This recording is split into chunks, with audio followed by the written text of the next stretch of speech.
What else you got for us, Chris? A little bit of rough news.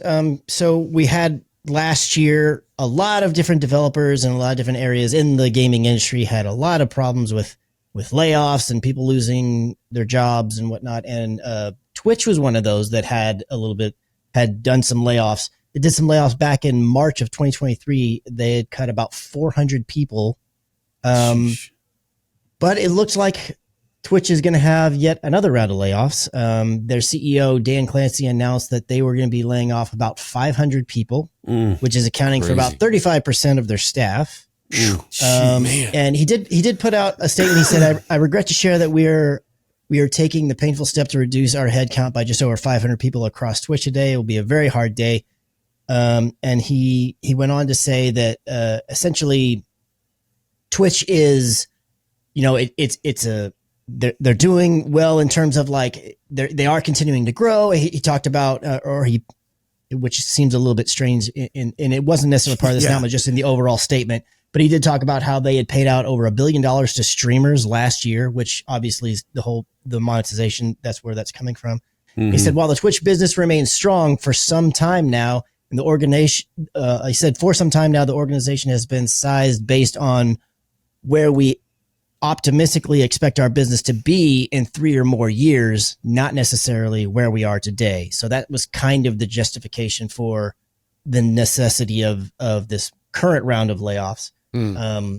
But it's just like it has been. And I think everybody kind of collectively held their breath thinking, okay, maybe 2023 was just a really bad year for the industry. And we're going to kind of turn a corner and kind of rebound here a little bit. And unfortunately, while it's still very early on, maybe these are just some things lingering over. And not everybody's fiscal year is based off of the calendar year, so it could be tied to that as well. But it feels like we're just rolling right into 2024 with same old. It's going to be continue these rough waters kind of thing. So stinks. I don't know how many outlets I've seen, and it's so true, talking about how 2023 had some of the best games. And at the same time, so many people got cut and got laid off, and these job cuts it's just a pain to see, these wonderful products coming out and then just people losing their jobs left and right. And there doesn't seem to be any, any foreseeable end to it. And one of the things when I was looking at the article that I wished it would have detailed was, is there a certain area like in Twitch where we're cutting back this sector, or we're paring down this, or, is it an overall, every department is losing 10% of their, I was curious to see where those cuts were going to be made or where they come from, or just a bummer. Now also it's hard to realize too, whether it's for survival or bad management in the first place. Right. Very true. I know talking with Stancil, when they would be bringing out a game, the company would swell because they had all the QA people and stuff like that. And, but those people knew they were there for just a season, and then they cut them. And one side could say, oh,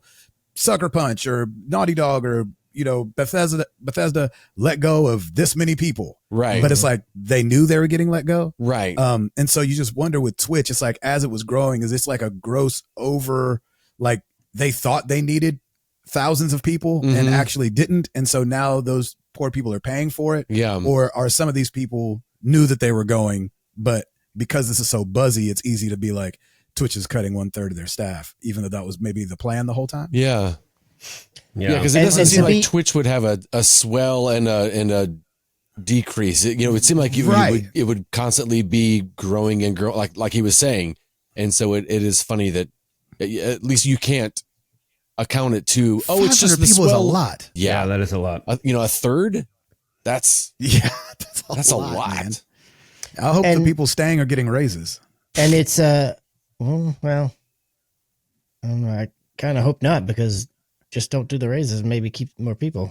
I know, but the problem is you're going to be asking. I would just think if you cut 1/3 of your company, that work has to fall to somebody. It's not like they weren't doing anything but tapping their feet at their desk, and they're like, all the tapping people at the desk got to go. And so, So the one thing that I will say to tie into this a little bit, to make it not feel necessarily so gaming specific, is obviously we know that Twitch is owned by Amazon. And it really kind of, this is stemming, or maybe it's in part of Amazon in particular was just doing a bunch of layoffs, because not only were the layoffs at Twitch and other areas of Amazon, but there are also layoffs from Prime Video and MGM Studios, which is a division of Amazon. Those areas also made a bunch of cuts. So maybe it's more of a Amazon said, hey, we've got to tighten the belt, and it just kind of trickled down and hit all the different areres.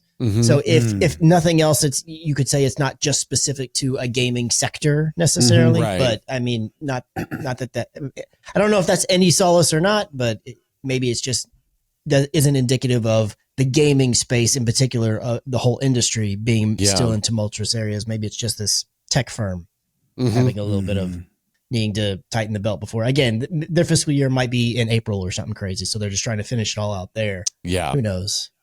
We'll just have to see. Yeah.